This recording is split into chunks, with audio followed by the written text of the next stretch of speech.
안녕하세요. 6월 마지막 6월 30일 수요일인데 지난 5월부터 만나보았던 잠언의 마지막 날입니다. 두 달 동안 잠언과 함께 믿음의 산책하신 모든 분들에게 축복을 드리고 또 하나님의 은혜가 넘쳐나기를 간절히 바랍니다. 자, 잠언 31장 10절에서 31절까지 함께 보겠습니다. 누가 현숙한 여인을 찾아 얻겠느냐? 그의 값은 진주보다 더하니라. 그런 자의 남편의 마음은 그를 믿나니 산업이 핍절하지 아니하겠으며 그런 자는 살아있는 동안에 그의 남편에게 선을 행하고 악을 행하지 아니하느니라. 그는 양털과 삼을 구하여 부지런히 손으로 일하며 상인의 배와 같아서 먼 데서 양식을 가져오며 밤이 새기 전에 일어나서 자기 집안 사람들에게 음식을 나누어 주며 요종들에게 일을 정하여 맡기며 밭을 살펴보고 사며 자기의 손으로 번 것을 가지고 포도원을 일구며 힘있게 허리를 묶으며 자기의 팔을 강하게 하며 자기의 장사가 잘 되는 줄을 깨닫고 밤에 등불을 끄지 아니하며 손으로 손뭉치를 들고 손가락으로 가락을 잡으며 그는 곤고한 자에게 손을 펴며 궁핍한 자를 위하여 손을 내밀며 자기 집 사람들은 다 홍색 옷을 입었으므로 눈이 와도 그는 자기 집 사람들을 위하여 염려하지 아니하며 그는 자기를 위하여 아름다운 이불을 지으며 세마포와 자색 옷을 입으며 그의 남편은 그 땅의 장로들과 함께 성문에 앉으며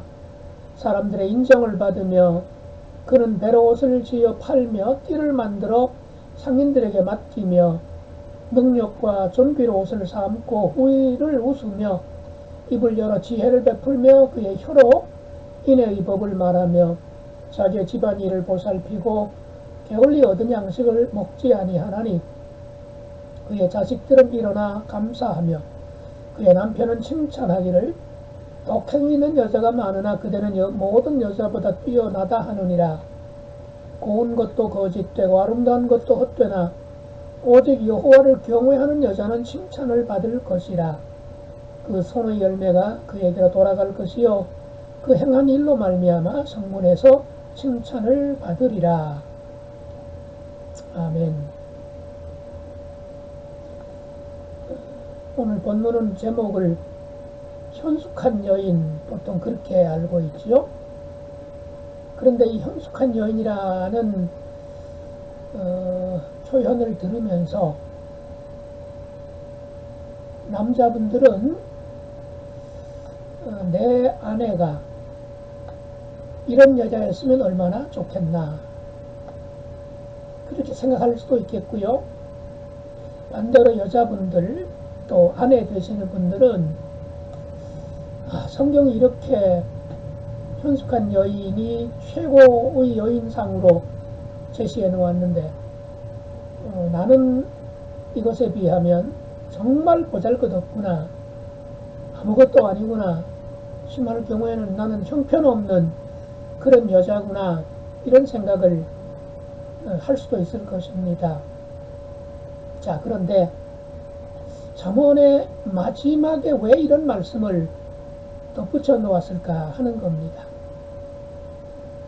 주로 잠언 1장부터 오늘 본문 바로 직전까지는 거의 대체로 이제 그 아들들, 어린 아들 또는 왕에게 주로 남성을 교훈하는 그런 내용으로 거의 채워져 있었는데요.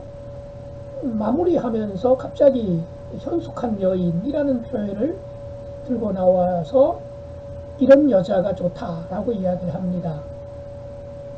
그래서 마치 너희들은 나중에 커서 또는 결혼하려면 이런 여자를 구해야 되고 또 이런 여자를 만나고 이런 여자와 결혼해야 좋다, 이렇게 드릴 수가 있습니다. 바로 우리가 성경을 어떤 그 신학적인 배경이나 사상이나 또는 잠언의 전체적인 구조나 잠언에서 얘기하고자 하는 어떤 상징, 은유 이런 것들을 고려하지 않고 그냥 드러난 것들에만 관심을 가지고 읽을 때에는 그런 오류 또는 착각 이런 것들에 빠질 수가 있습니다. 자, 잠언은 은유가 굉장히 많다 그랬죠.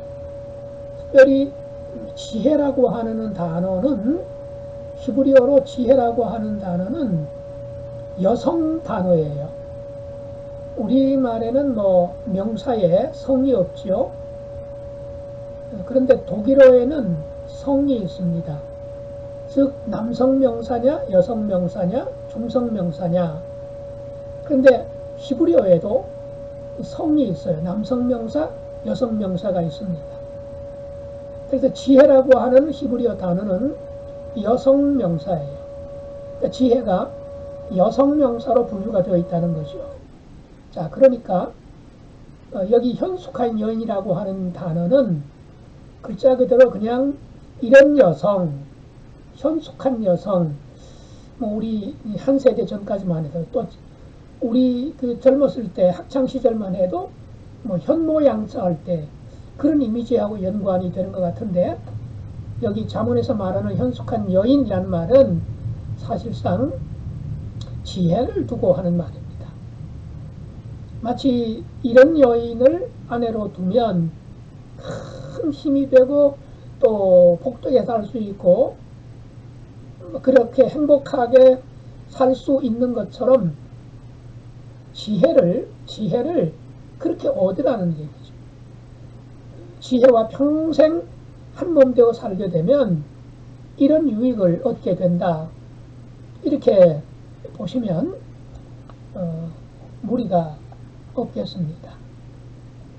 그래서 앞에서 5장부터 7장까지 그 미련한 것을 음녀, 그 음란한 여성에 견주어서 표현했던 것처럼 반면에 이제 8장 9장 잠언 8장 9장에서는 지혜를 여인에 비유했었는데요. 그 마무리 결론으로서 이제 오늘 본문에서 현숙한 여인이라고 지혜라고 표현하고 있다는 것 꼭 기억했으면 좋겠습니다. 그래서 여기 현숙한 여인이라는 말은 여자만을 뜻하는 것이 아니고요. 바로 그런 지혜로운 여인과 함께 사는 남편이라고 하는 개념은 남자 또는 남편 그렇게 한정할 필요는 없고요. 바로 지혜를 아내처럼 함께 한몸 되어 살아가는 모든 사람들, 남녀노소 전부를 뜻한다 이렇게 보시면 되겠습니다. 그러니까 누가 현숙한 여인을 찾아왔겠느냐라는 말은 달리 표현하면 누가 이런 지혜를 한평생 한몸 되어 함께 살 수 있겠느냐. 만약 그렇게만 된다면 그 지혜가 너를 또는 누구든지 이런을 감당해 줄 것이고 복되게 살 수 있도록 이끌어 줄 것이다. 이런 말씀입니다. 자, 그래서 여기서 현숙하다라는 말은 군사적으로 유능하다 하는 뜻이고요.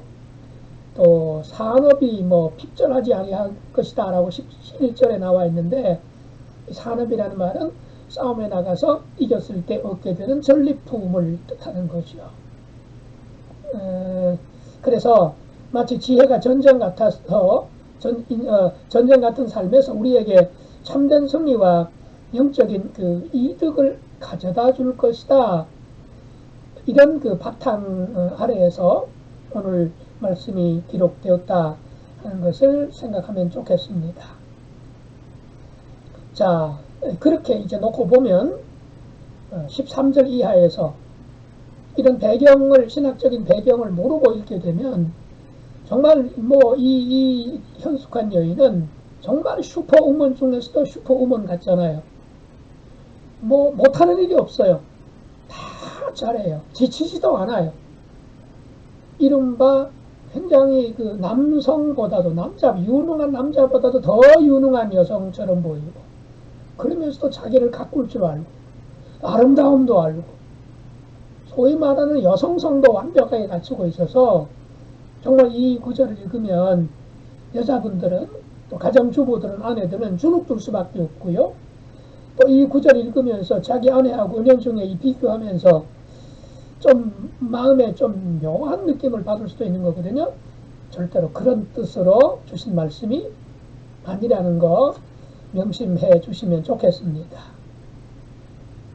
자, 그래서 요약하면 지혜를 내 아내처럼 또는 내 남편처럼 그렇게 한 몸 되어, 지혜와 한 몸 되어 그렇게 살아가게 되면 만사형통, 하나님의 복을 누릴 수밖에 없을 것이고, 많은 사람들에게 유익을, 많은 사람을 도와줄 수 있고 이렇게 살 수 있다, 그렇게 말씀하고 있습니다.